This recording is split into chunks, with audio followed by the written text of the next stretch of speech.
Hi, my name is Paige Madison, and I work for Complexly, where I am the script editor for the show PBS Eons.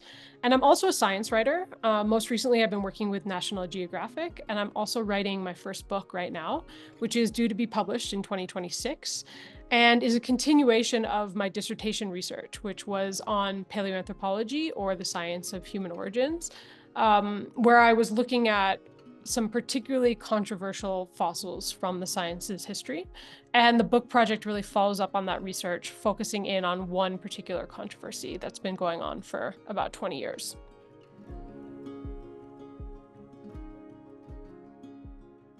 I did get a postdoc right out of my PhD, which is something I'm pretty proud of.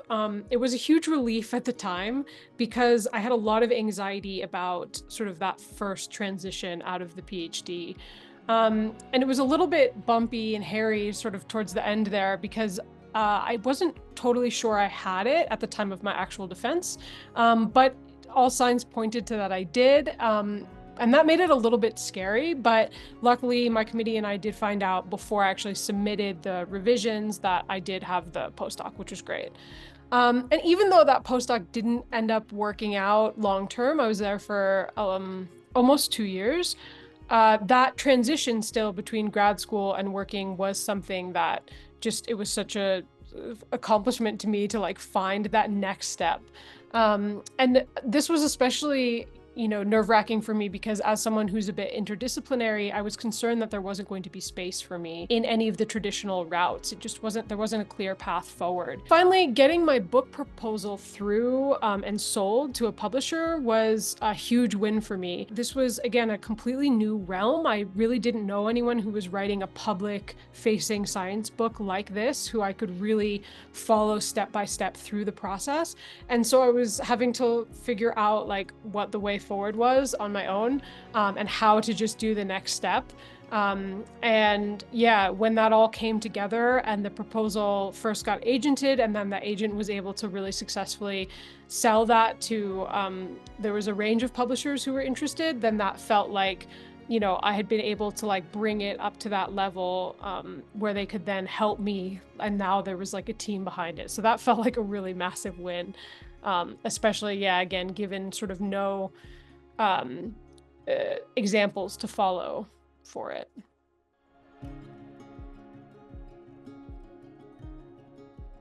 I had a really difficult time with my prospectus, just getting it across the line. I almost didn't make it through that phase of the PhD.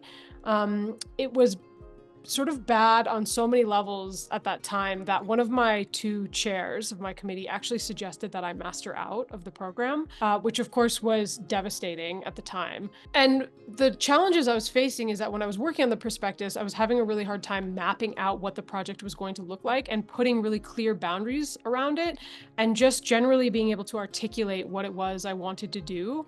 And the way that it ended up working for me was my program had it set up so that you had a pre-prospectus defense and then a prospectus defense.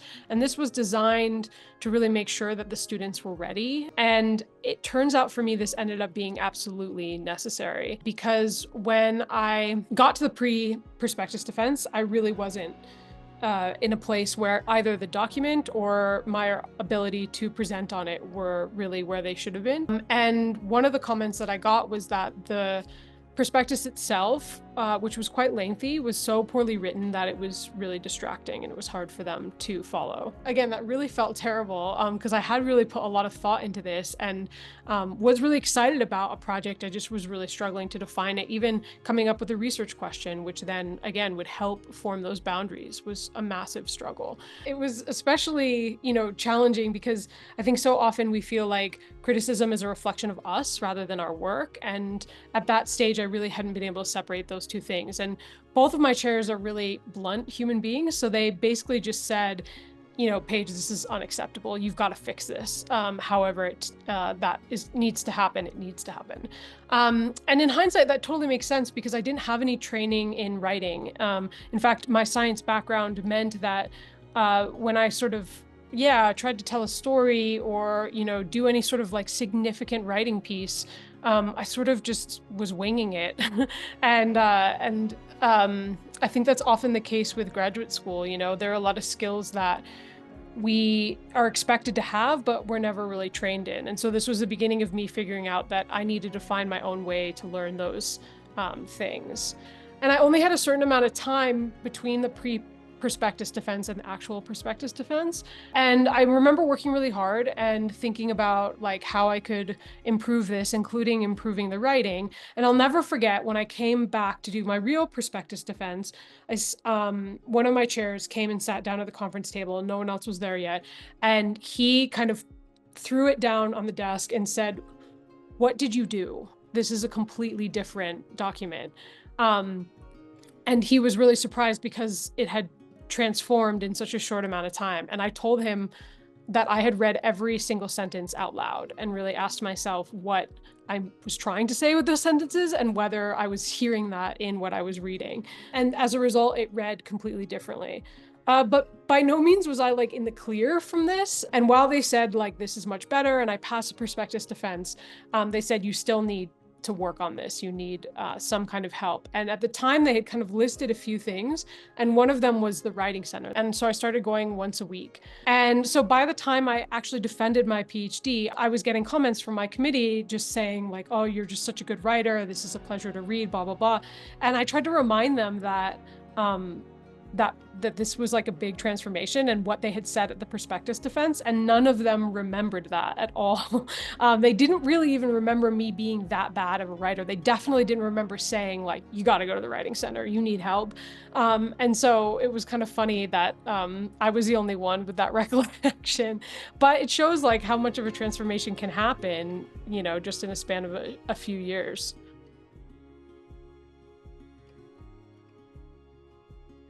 Connecting with other graduate students was extremely helpful for me.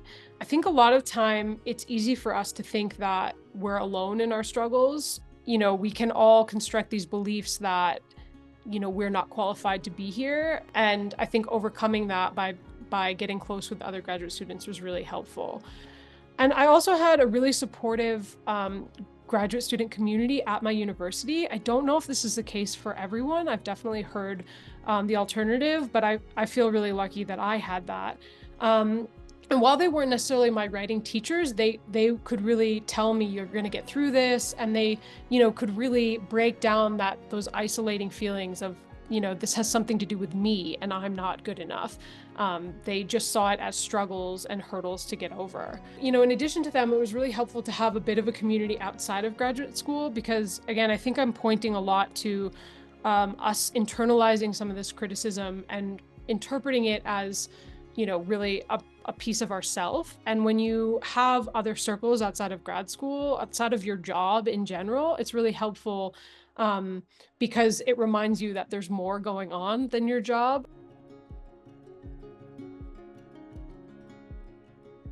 Ultimately, my experience from the prospectus ended up being a really big turning point for me because it completely changed my approach to graduate school. I started to use more or less a growth mindset at that point where, again, I could tell myself that if I wasn't understanding something or I didn't know how to do something, that wasn't the end all be all. It was more that I just needed to find the answers to figure out how to do that or do it better.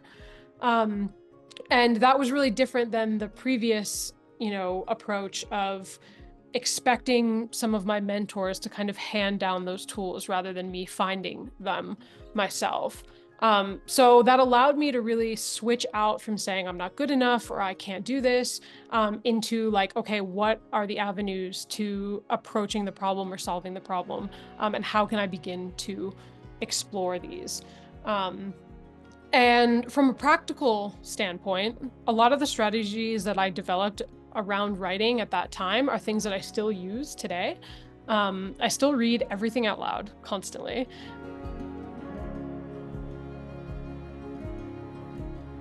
I think it's really important to remember that almost no problem that you're facing is completely unique. And that doesn't mean that it's not super challenging, and that doesn't mean it's not hard, and there are other factors weighing in to make it even harder. But it means that you are not alone in the types of challenges that you're finding in graduate school.